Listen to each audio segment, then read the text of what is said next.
Welcome back to my channel. Today we are going to be reading a story about a girls' night out.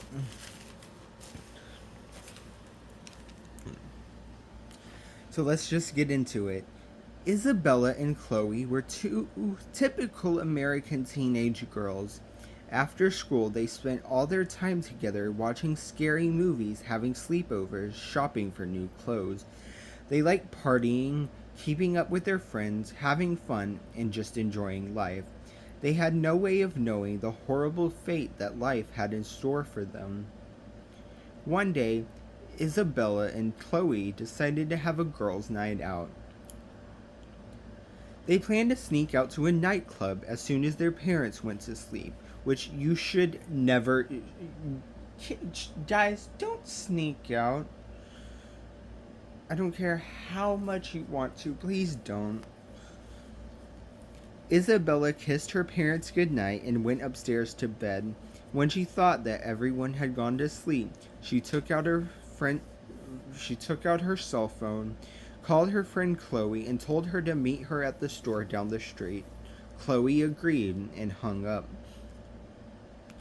Isabella quietly opened her bedroom window, trying not to wake anyone. She stepped out onto the windowsill and climbed down the drain pipe. As she walked down the deserted street, she got a strange feeling that she was being watched. The hairs on the back of her neck pricked up. She glanced behind her, but she was alone. Or was she? When she came to the corner store, there was nobody around, so she took out her cell phone and called Chloe. "Okay, I'm at the store," she said. "Hurry up or I'm coming home." "What's wrong?" asked Chloe. "I don't know," replied Isabella. "This just doesn't feel like the other nights. Something isn't right. I've got a bad vibe." "Stop it, you're just being paranoid," laughed Chloe. "I'll be there in 2 minutes."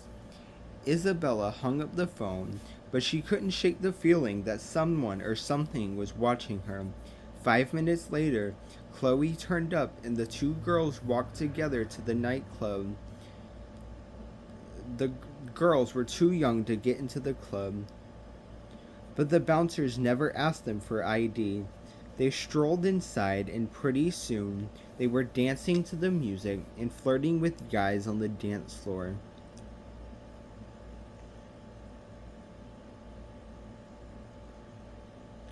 Around 3 a.m., Isabella was chatting to a really cute guy who must have been at least 10 years older than her. Suddenly, she felt her phone vibrating in her pocket. It was a text message from her ex-boyfriend Anthony. She hadn't heard from him since they broke up about a month ago. The text read, in all caps, "Come outside, I've got a huge surprise for you." Curious, she looked around and saw Chloe busy talking to some other man. So, without saying goodbye, Isabella walked out of the door of the nightclub.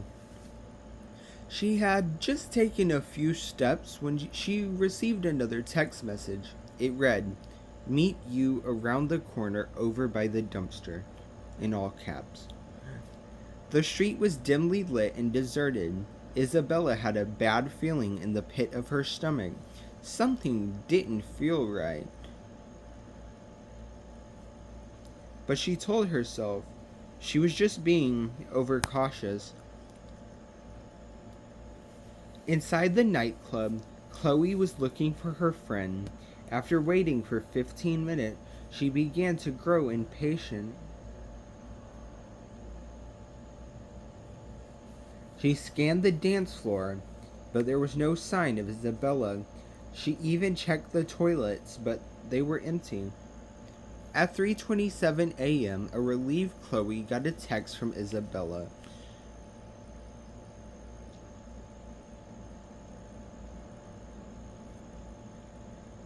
It read, "Meet me outside, now hurry."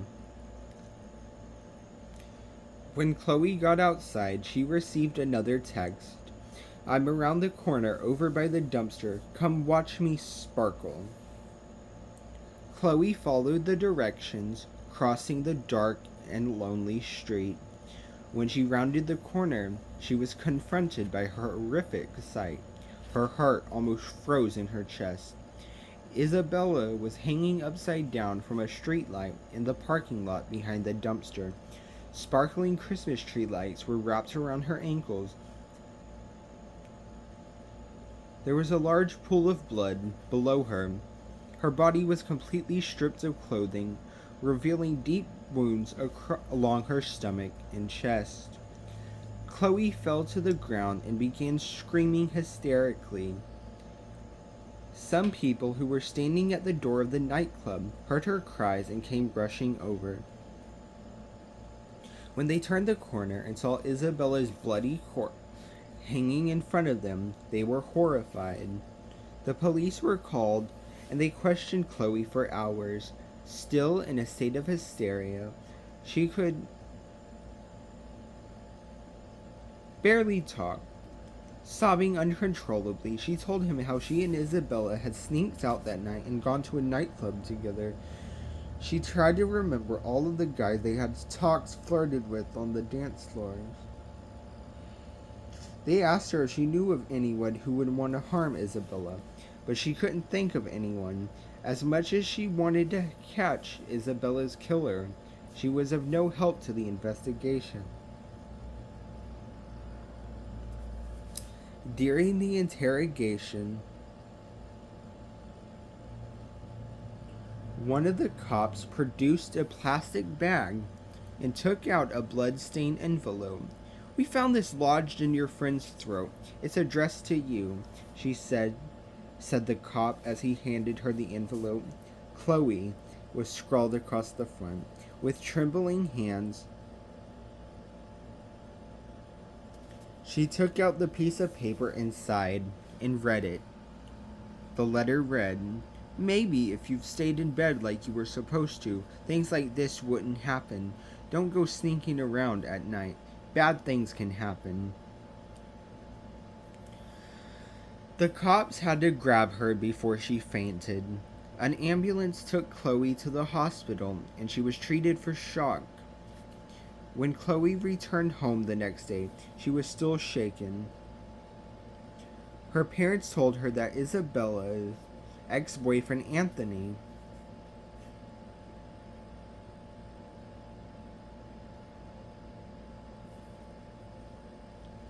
had been arrested for the murder. He was later released after passing a lie detector test.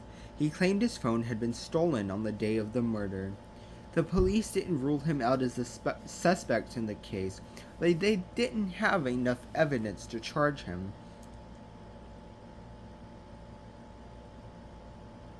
As fate would have it, Isabella's murder would remain unsolved. Nobody was ever brought into trial for the crime, and as time went on, people began to forget about it. 2 years had passed, and Chloe had almost managed to forget about the terrible night when her best friend had been savagely murdered. One night, she called her boyfriend and asked him to meet her at the park. It was about 2 a.m.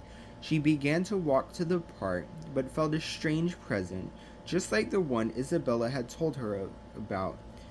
The night she was murdered, she was almost to the park when the feeling came across her. So she let it go. Her phone beeped. It was a text message from her boyfriend.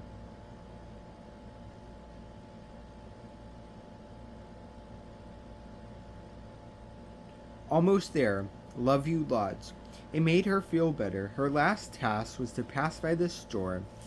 The park was on the other side. She began to walk, but heard something behind her immediately.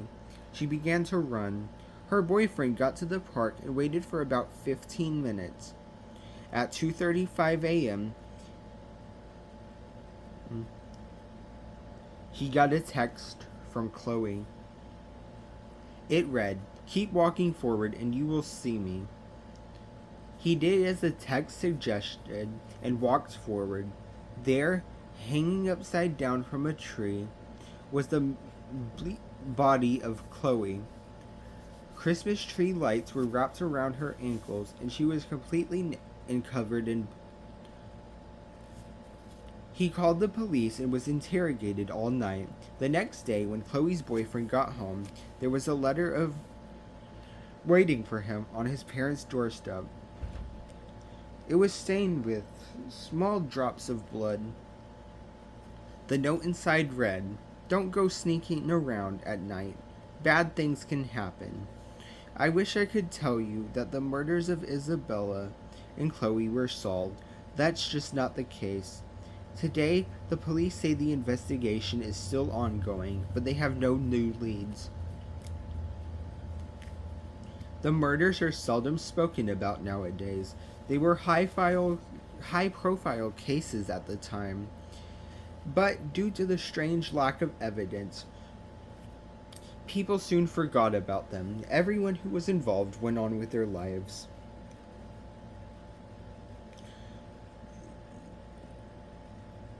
You may be wondering how I know so much about these cases. Well, I'd rather not go into it, considering it is an ongoing investigation. If you must know, I was the cop who was assigned to the case. I was the cop who handed Chloe the blood-stained letter. You may also be wondering why the murders were never solved. Well, like I always say, don't go sneaking around at night. Bad things can happen. Hey, hey, hey.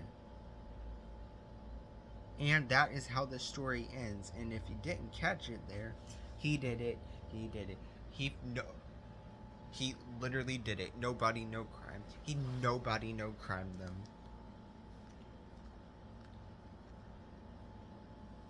But anyways, that's gonna wrap it up for today's video. Stretch. Subscribe.